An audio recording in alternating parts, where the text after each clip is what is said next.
Good morning, everyone. Welcome to the Muscatine County Board of Supervisors meeting for July 1st, 2019.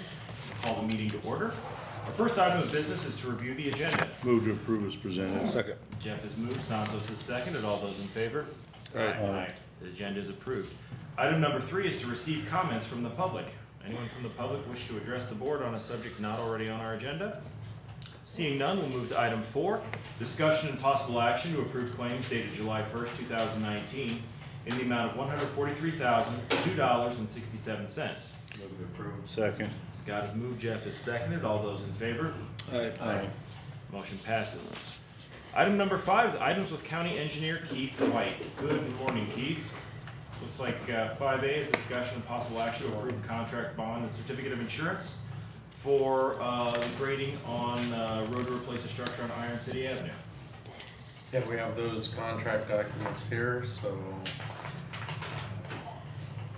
I'd like to get them approved. Okay, move to approve. Well, they're all in order, I assume, Keith. They are. Jeff has moved. Second. Scott can second it. Scott can second it. Okay. All those in favor? Aye. Next up, various utility permits. Yeah, we have one from the city of West Liberty, Iowa, which was to replace some power poles in the neighborhood of Evans and the Cedar Muscatine County Line Road. They're basically replacing about 9 poles exactly where the old ones were. We have a motion. I'll move to approve. Second. Scott has moved, Jeff has seconded. All those in favor? Aye. Approved. Projects update. Not a lot to change there.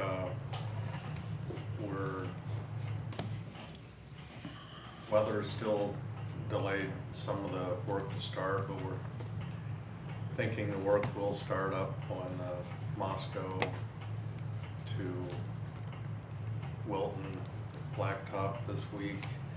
And we do have a pre-construction meeting on the contract we just approved tomorrow. And we'll find out from them when they're gonna start, but we expect them to be soon. Okay. Anything else, sir? Last Thursday was like a big day for some reason. Met with the DOT in the morning about our paved returns on Highway 22. And, I think we came to a good conclusion on that. The folks that were here will be back at the district in a staff meeting this morning, and I guess we'll see if anything goes astray there. But we'd had concerns about the length of, or non-length of returns out there on our paved roads. So the folks that were here in the field had pretty much agreed to construct those a little closer to our satisfaction. And then the big thing in the afternoon was the bi-state regional meeting, the technical committee talking about funding, which I will want to talk to the 2 reps more in depth on that. Don't know how much detail the rest of you want or need. As you probably know, the technical committee really kind of does all the behind the scenes work and make recommendations to the policy committee, which consists of elected officials, including the mayor of Muscatine, and then Jeff represents our board, and Scott represents actually Riverbend Transit's board.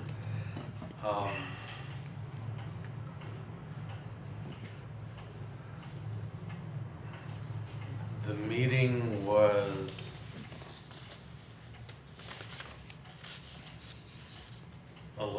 contentious, and that's what I will cover for you in more depth. And there's two items. One was just news from that meeting, is the Quad Cities MPO has now joined Johnson County as the only entities in the state to opt out of SWAP. And I'm going to implore you to not let that happen in the region.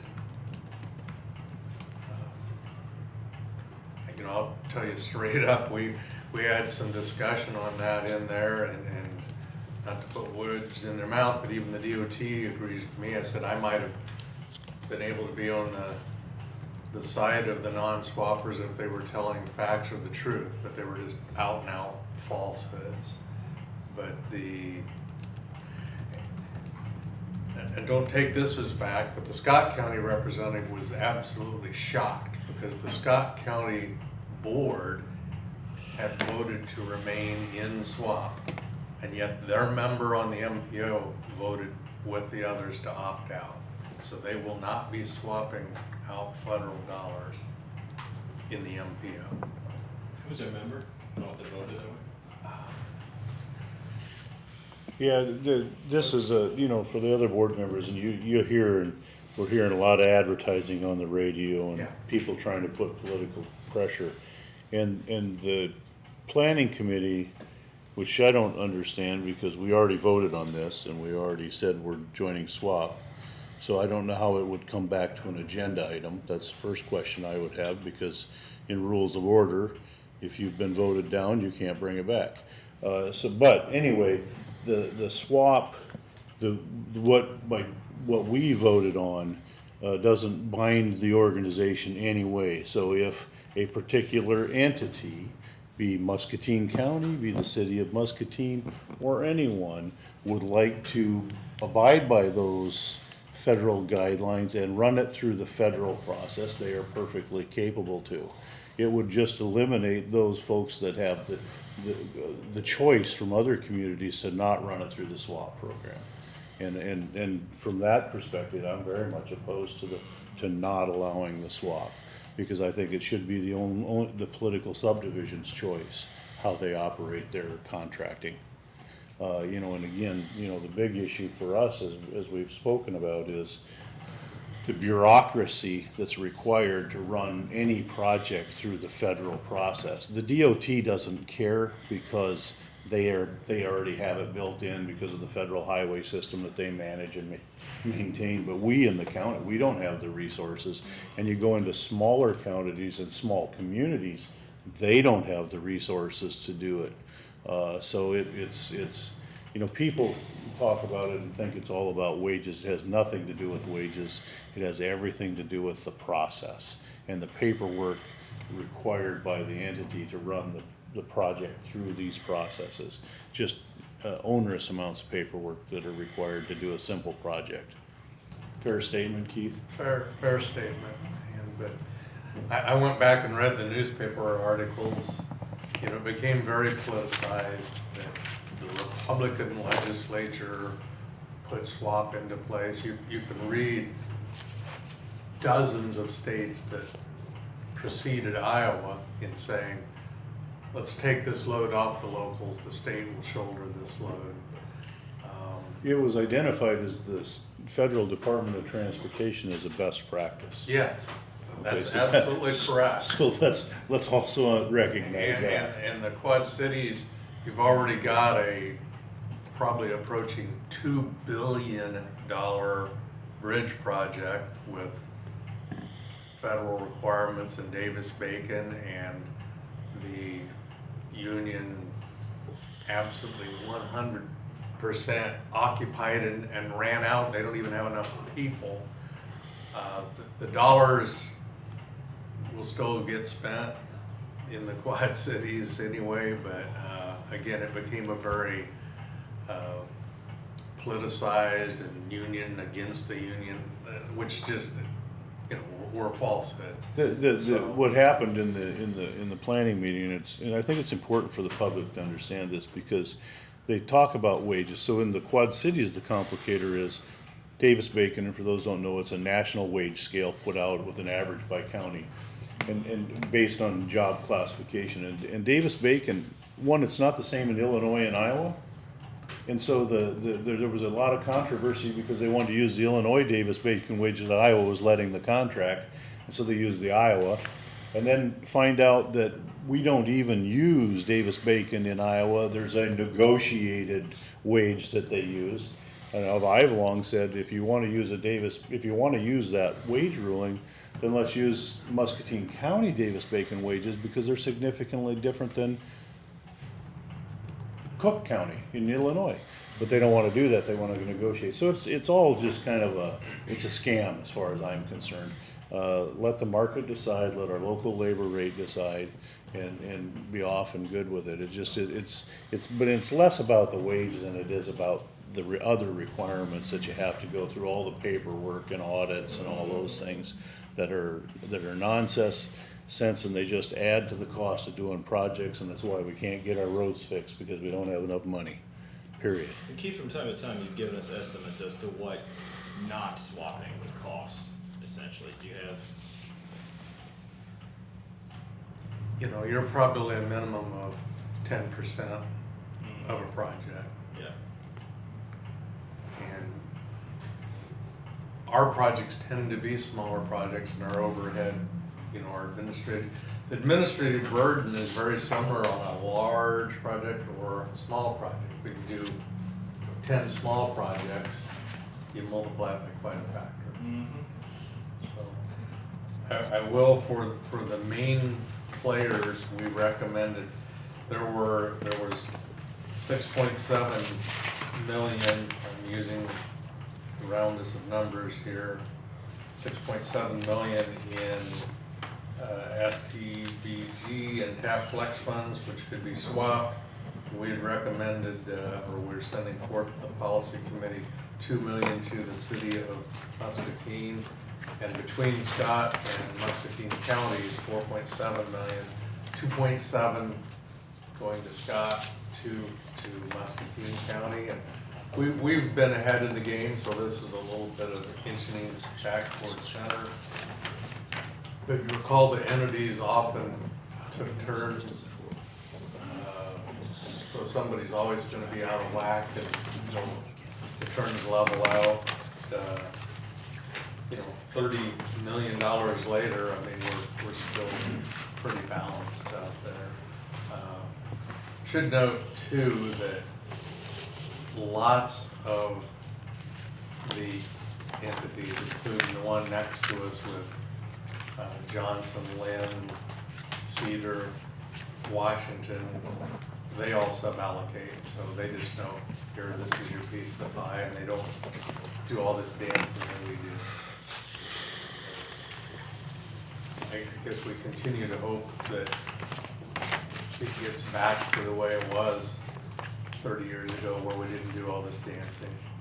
I argue in there all the time, especially with only 2 entities, we don't have to be told to work together. We do with Scott, with the little towns, whatever. So anyway, I hope to catch you two and tell you just a little more. Thanks, Keith. Item number 6 is a discussion regarding recycling within the county. And Santos, I know you've got information on this from your position with the city. Would you care to tell us a little bit about what's happened, and we can all go from there? So, from what happened over at the transfer station, normally they have 3 or 4, let's say, I think they're 20 or 40 yard dumpsters. I think there might be. And what we ended up finding out from Republic is they're increased across the Republic company as they're starting, their fees went up. And listening to Brian Steinman discuss it, it was in regards to stating that it's kind of a coming across the nationwide epidemic type deal, that most recycling centers are not in a profit margin right now due to the fact of China not taking a lot of recycling and the ripple effect that it's happening across the nation in regards to recycling. So what what we're requested was saying, hey, well, what does it cost then to bring some recycling containers here? And what, I think the number that first came out was somewhere between low 50s to high 60s in regards to depending on how many dumpsters we have, how often they want to pick them up. There's costs associated if you want to pick them up every day versus every, twice a week. Do you want 20-yard dumpsters? Do you want 40-yard dumpsters? 20 feet long, whatnot. So the city opted to just basically say, you know what, we're not going to utilize them anymore, and that's going to be removed out of the city's use, and that we're only going to continue to use the blue containers. That was kind of a shocker to a lot of residents, because I don't think we were expecting to see that come right away without a whole lot of notice. But there was an associated, cost to that. So I think it's important for the county as well to start evaluating that, and I think that was where, we had gotten calls for this and saying, what options could we do? And I think that's where we're at now, looking at potentially, from a county perspective, could we start going out and looking out for quotes for containers, and then maybe, I don't know, jointly discuss cost with the city? Yeah, to me, this is really, so the county operates or is responsible for the landfill. They're the waste management organization, I guess. And we outsource that to the Waste Management Commission, right, Nancy? The operation of that, which is run by the city of Muscatine predominantly, because they're a large user. We don't really, outside of landfill services, we don't provide trash pickup or any of that kind of service. So, I know through other involvements in things, because I think another thing we got was on can redemption and redemption centers. We have no say on that process. So, as I think through, you have to have a location to do it if you're gonna provide recycling. And then two, you have to have a contractor or a manpower or mechanism to remove the goods. So I think those are things that we would have to think of, because it's obviously it's a financial commitment for all of the county taxpayers, if we did that. I think most refuse companies, I would say without a question, offer recycling as an option. I believe it's typically more expensive. If you would like to add recycling as an option, when I used to live out in the county versus in the city, it was about a $3 a month adder, but that's been 15 years ago, so I don't know what it costs now. And then you were given recycling containers, and they would do that with their pickup. So I think there is an option for people in the county to recycle if they so choose. So the question is, to me, do we spend taxpayer dollars to offer that? Kind of the other side of my mouth, I come out and say, we have a landfill that's the duration of that landfill, its expected life is based on a certain tonnage of trash, and recycling obviously reduces tonnage to a landfill. And so there is a long-term implication for that as well. I don't know what it would cost if we had to establish a new landfill. I think it would be much, much more difficult than it was when we originally did it. Eric, your eyes bug out when you say, try to figure out where you could put one, and all the environmental concerns associated with landfills now and how difficult that would be. So it's kind of a difficult issue. I think probably something we should maybe try to figure out how to have meaningful discussions with. I would say more than just the city of Muscatine. I think we should be talking to West Liberty and Wilton as well, because we have a lot of county residents that are in those areas as well. So what, if there's no market for the recycling? Currently, I mean, that's the thing. Sure. It's something that I think And that's gonna go, and that's like flowing out. that's just kind of a cycle right now. One of the comments that I think that kind of surprised me was when the comment was mentioned to me was, well, you're almost better off just sending it to the landfill because of the cost that we would have to incur to have to pay to move it to the recycling.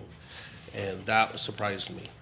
But again, I think that's just due to the cycling that we're in right now, because there's not a huge demand for recycling. Well, and the move from brick and mortar retailers to online retail, Yeah. you know, I use those recycling centers. I would take big cardboard over there occasionally, and I see a number of issues. You know, one, people don't break down their cardboard before they put it in there, which causes excess dumping, or, you know, you have to move them in and out faster. But, you know, all the Amazon boxes I see is just almost sickening. It's just incredible, the amount of cardboard, I think, that our e-commerce is adding to the problem. Well, how do you know that, and it may be a temporary thing, but with the market having dried up for this recycling material, that you're not paying someone to just take it from you, say in their recycling, and go dump it in the landfill somewhere else? I guarantee you are. I mean, to me, Well, that we don't know that. we don't know it, but how Bet you many a Coke. how many vendors will certify that the recycling that they take is actually recycled? Or incinerated. Well, I mean, Well, I can tell you're you having this to, much. you have, I know of no one that stores recyclable goods. I mean, right, that's just totally impractical. And if there's no market to do this, and you're not gonna build facilities to store product that may have a market, when?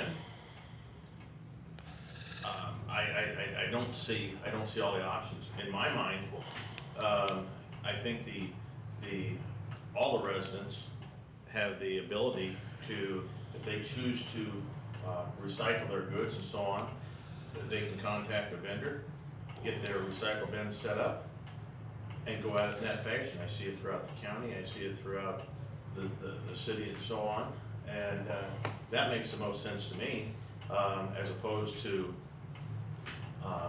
driving a cost on the residents that aren't gonna use that service anyway. That makes no sense to me. Well, and you got how many thousands of people in the cities that have their own recycling programs already that will be paying to set up an additional recycling program. Right. Now, can redemption or redemption centers Sure. are yet another topic, not related to recycling. And redemption centers, and I think, Nathan, you looked a little bit, so and this would be, I guess, Mike, I'm not sure it's for the local elected officials. This is an issue that we can have an impact on, or much of an impact. I believe the law was changed in the last year or two, so that's a legislative question, where retailers of people that sell products that collect the deposits and get them, they no longer have to offer redemption services. And I think that, I'm a business owner and have been, and I think if you pay me a nickel and I give you a nickel back when you bring it back, I don't know how that works, because it takes time, it takes people, it takes money to operate that. If the state hasn't provided some mechanism to compensate those people I think it's a good thing. I think keeps a lot of trash off our highways and all that. But I think they need to think through how they would reimburse those vendors for providing those services, because having, ridden on a beer truck, and they're disgusting. It's, people put all kinds of nasty stuff in empty bottles and cans and then take them back for a nickel, and somebody's vermin gotta in deal with there, it, yeah. We've had, businesses that used to manage them, and they quit because it was just such a mess, and there was just not adequate funds to take care of it, Well, so. to your point, Jeff, almost all the areas that did high volume of redemption also sold, the grocery stores sold foodstuffs, food goods, and what have you. And anybody that's had any experience with empty cans and bottles, there's a tremendous insect issue with that situation, with all the sugars and everything. So what sense does it make to take all these empty bottles and cans back to a place that is in the food business, and you're continually fighting that problem? It makes no sense. Yeah, I think it's a good thing to do, but I think It is. I'm not sure that this board can have impact on it. Yeah, I mean, that's a I state. think it's a legislative, I would encourage people to contact their legislators with, say, hey, you guys, we need to figure out a process that works. Yeah. I don't know what we could do. I don't either. I think redemption centers have to be licensed and have to be set up too. I think there's a whole process for that. I know when they were moving them around in Muscatine, I looked into it a little bit and I didn't understand the economics, so Yeah. probably why they don't exist. Well, it's really pretty simple. You pay a nickel, you receive a nickel, and the business school I went to doesn't leave much room for margin. No, you do it on volume, Scott. Make it up volume? That's right. Make it in You'd volume. have to. Yeah. You have rent and employees, which last time I knew It just costs money. No, it just doesn't work. So, Yeah, I so I agree think that- redemption centers will just have to say, folks, maybe let's contact legislators, and then on the recycling, I don't know, how could we initiate meaningful discussions with the cities about this, and what is the right, I'm not sure that, I don't know, maybe we get a recycling company, maybe we ask Republic or somebody to come in and talk to us about the state of the business, and so we can understand it more and see if there's solutions that might be out there we could help with, or Yeah, I think we need to understand more about what's going on. well, number one, if it's viable economically in any way, shape, or form, if that's likely to change, and number two, are we gonna pay somebody just to go chuck it in another landfill somewhere?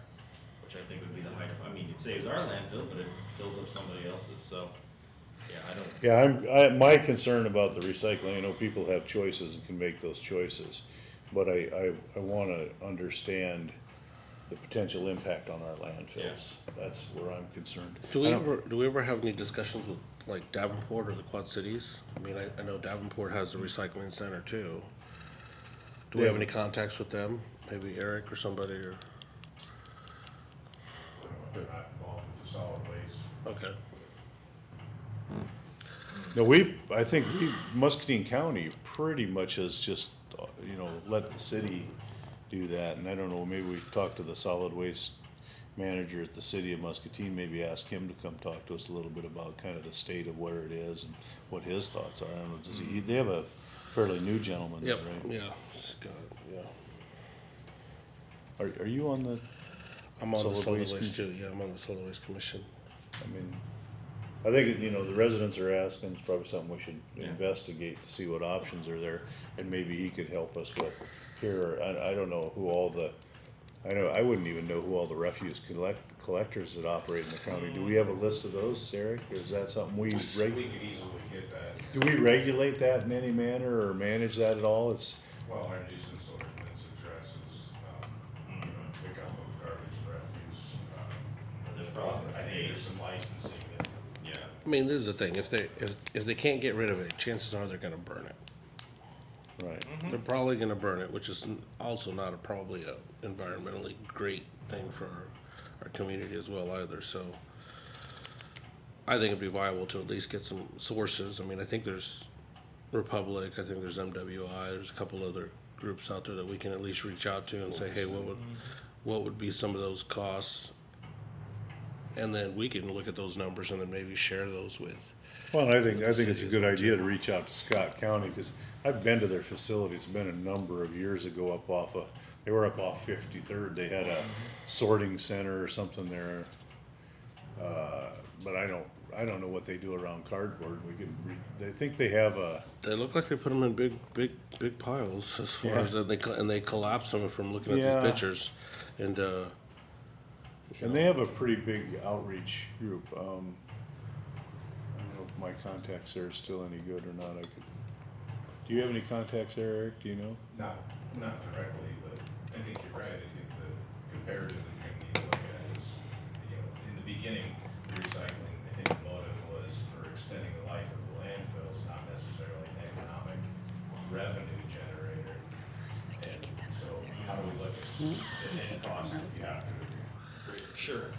prematurely retiring these landfill cells, the cost on that will be quite large. Yeah. So what will be the impact on the pace at which those are retired if all this recycling? Yeah, I think this is something that the Solid Waste Commission probably needs to really take a strong look at, because I think we have representatives from, I know Fruitland, City of Muscatine, West Liberty are all represented, aren't they? Santos? The last time. Whether they attend or not is Yeah. another question, but they have a voice at the And I table. think Wilton opted out of that. Because they use commission. the Cedar Yep. County landfill.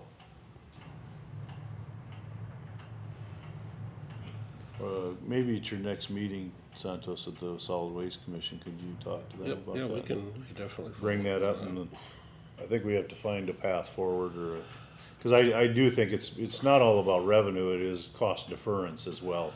Because if we have to develop a new landfill, that is not something I wanna do, so. But to Scott's point, I mean earlier, I wanna make sure that they're not sending it to the landfill already. Right, Sure. That Yeah. doesn't do us any good. then we're just wasting money, yeah, We can haul it there ourselves. yeah. All right. Okay, and I think there's also you have to watch who's paying for it, who's doing everything, cause I know, residents of the city of Muscatine, which is a big part of our county owner, they are paying for recycling services today. So, And in those comments, when we had discussed Republic currently, one of the future things was that if this doesn't change, we may have some major challenges with renewing that contract with Republic in regards to recycling currently. So for the city residents. if the economic conditions If the don't change, economic doesn't change a little bit, I mean, it's gonna be to the point where, just like you mentioned, if it's more, at a point where they can almost send it right to the landfill, and they're gonna be at a point where that's maybe the option, it's gonna be a challenge for someone to say, okay, now we're gonna pay even more for recycling versus, and to the point where we're gonna say, okay, where's that balance? Do we build another cell? Do we kind of throw that out there and start looking at what those costs are? Because I think the initial costs were somewhere between $500,000 to 1.5, depending on what size of a cell we're looking at when we first started getting some of those numbers way back when. But, Can't believe it wouldn't have gone up substantially by now. yeah, well, and I know we were talking about depending on where we wanted to build some of the cells that way back when we first had those yeah, I discussions thought a the couple last years cell back. cost about $700,000 to implement, Yeah. yeah. So, Well, good discussion, thank you all.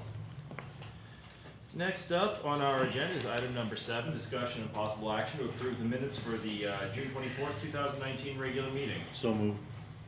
It's been Second. moved by Jeff, seconded by Santos. All those in favor? Aye. Number 8, correspondence. Santos, let's start on your end. I had gotten a call on home over on Jasper Avenue. I had to follow up with Keith on that. I think he's gonna try to follow up on that next week or two. I also got a email in regards to the Redemption Center requesting same information that we just discussed about, vendors taking the cans back. I think that's all I had. Jeff. Yeah, I had the same Redemption Center and recycling emails that probably everybody got, and that was it. I had those as well. Scott? And that's all I had also. Okay. And Doug sends his regrets. He's suffering from a head cold, so we'll go, Scott, to you for committees. And I had nothing in regard to committees. Same here. Jeff? I had the Bi-State Commission on Wednesday. I'll note, we didn't talk about this earlier, but they had the National Weather Service, NOAA, local field office in the Quad Cities up in Milan they're stationed at the airport, I believe. They presented and talked about weather and then the climate. They talked about both things. And this group focuses on the Mississippi River watershed. And he had a really interesting presentation on that. And the bottom line was, and this is for all of us policymakers and everybody to think, is this watershed has seen on average since they go back to like 1880, 1890, they have the records. We've seen about 1/3 of an inch a decade of increase in precipitation. So, I think his point was for policymakers was, what you're gonna be thinking about is more water coming in the next 10 years. So if we think about problem areas today, they're not gonna get drier, more than likely in the next 10 years, they're gonna get wetter. And in our future planning and process, we need to be thinking about that. And, you know, I think this group, you all remember that about about 2 years now, I think the Lower Cedar Watershed Management Authority was established to start working on. And what my, 50-cent view of watershed information is that what they're finding is for every dollar spent at the headwaters, you get about $100 bang for the buck down the river. And we're like on the Lower Cedar, we're at the tail of the dog there, we're at the end. But in the Mississippi, and what's causing it? Yeah, increased rainfall. I think people are going to blame that for a lot of the increase in flooding and stuff. When you see a third of an inch a decade, it's not as he said, is not really a super amount of water, but there's a lot of other contributing factors. Tiles in fields, concrete parking lots, development along rivers, the lack of wetlands, the removal of wetlands, all those things play a part. I think it's policymakers, we need to start talking about them and coming up with plans to deal with it. They also showed from a climate perspective that, the projections are, and I don't recall the dates, but the bottom line is with our climate, it is probably I think they had the state of Illinois in 20 years would be more like the climate of Tennessee in 20 years. So interesting.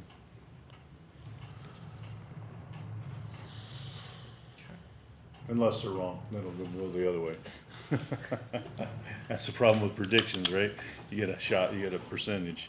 But it was really a very interesting presentation, and all the information, and I believe he said the presentation were available on their website. So that's all I had from Bi-State. Santos? There was a meeting at We Lead for the 27th. I think that was right, on a Thursday. And I wanted to go back on the correspondence. I did get a call also on a request if we were ever going to look at putting a lighted maybe blinker over on Stewart Road where the trail goes for the Deep Lakes. And I gave a request over that to Keith just to look into that to see if there was any potential we could maybe put that in future capital or something. There's one over on Dick Drake currently that they just put up, and it just helps for safety as the bikers are crossing over. And I had initially requested that with the city, but technically it's in county grounds, so I kind of got that pushed back onto the county. So I think it's something that I would like to see if we could at least have a discussion on future potential for that. It's like you think it's like a warning sign, It's a solar powered pedestrian warning sign for blinker that helps when people are crossing. Hey, here's we're going to cross or something to that effect. They did put one over on Dick Drake. They just put up about 2 weeks ago. So I'd like to see if maybe Brian from the city could probably get that information to us and say, hey, this is the model that we got. So they're consistent as the bikers going across all the way to the Deep Lakes. And then I had the same request from that same individual is would we ever look at in the future connecting Deep Lakes to the Loiza County Trail? And I know that would probably be a longer request, but I think if there's funding or grants available, I think it'd be something that I'd like to see in the next couple of years if we could look at for a funding standpoint, and maybe looking if there was options for at least trails to look at with maybe the. one of the comments I'd make, sounds like you have an individual that's very interested in trails. Yeah. And so here comes their opportunity to serve their community. The Bi-State, there's a Bi-State Trails Committee, and we've really struggled with membership, with that.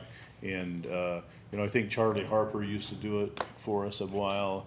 Kurt tries to go, I've not been able to go to it too much, but there's a commission in the Bi-State Planning Organization that looks at the whole trail strategy, and if they'd be interested in serving on that, then they could, kind of liaise for the board on that manner.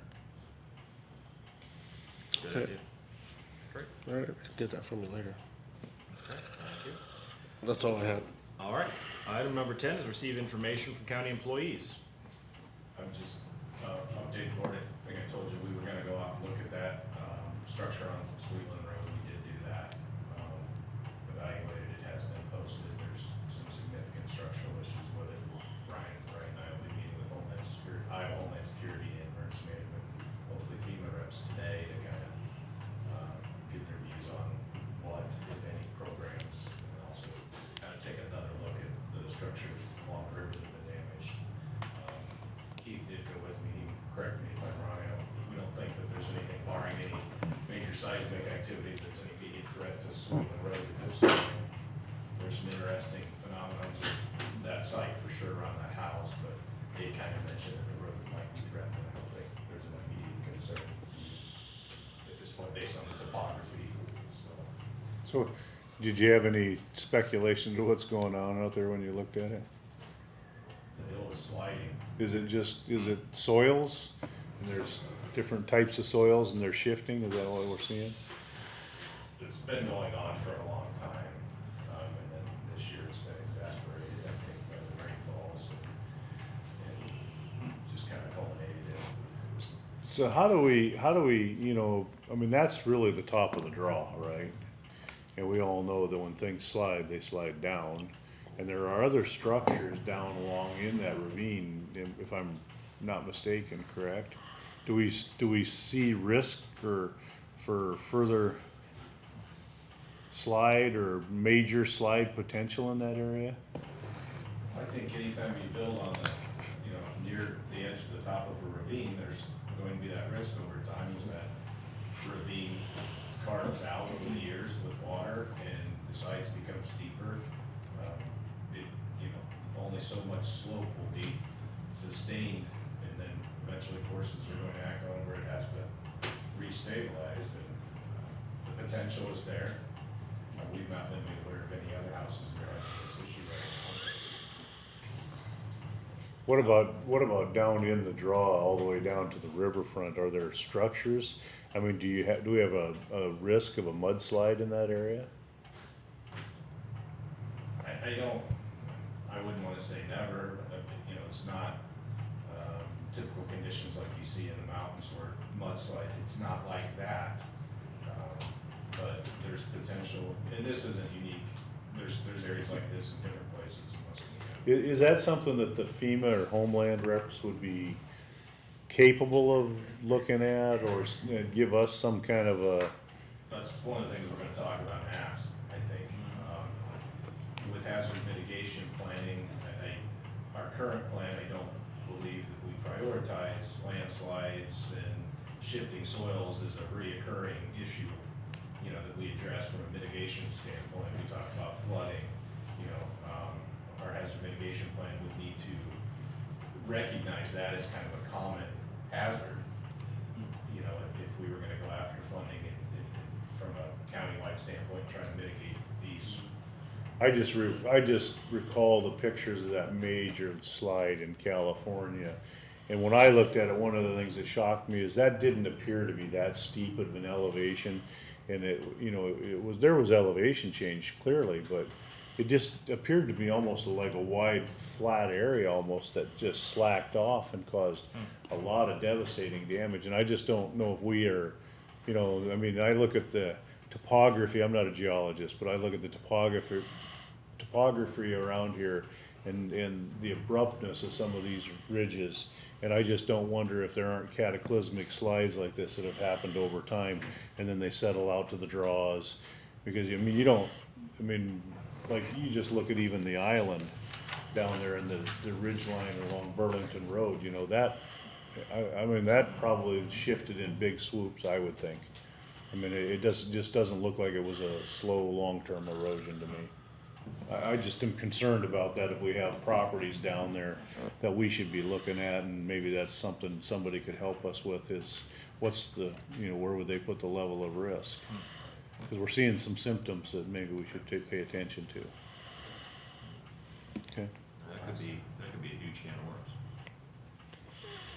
Yeah, Probably but you necessary to don't, look at. you don't want any loss of life, that's No, the gosh. biggest risk. Okay. Any other information from county employees? Alrighty then. Item number 11, items with the administration office. Item 11A is discussion and possible action to approve the hiring of Felicia Toppert as Community Services Director and Disability Services Coordinator. Do we have a motion? I'll move to approve. I'll second. Jeff has moved, Scott has seconded. Any discussion? All those in favor? Aye. It is approved. We welcome Ms. Topper aboard. 11B is discussion and possible action to approve change order number 2 in the amount of $856 to the Muscatine County Courthouse third floor courtroom renovation project. We should get an acronym for that or something. I'll move to approve. All right, Jeff has moved. I'll second it. Santos has seconded. All those in favor? Aye. It is approved. Item 11C is action to accept the May 2019 and June 2019 payroll claims. Move to approve. Jeff has moved, Scott has seconded. All those in favor? Aye. Anything else with the administration office? Just a reminder that Wednesday is my last day, and then I'll be going on vacation until the 22nd of July. Okay. Wish you a great vacation. Thank you. Anybody else have anything? Then we are adjourned. Thank you.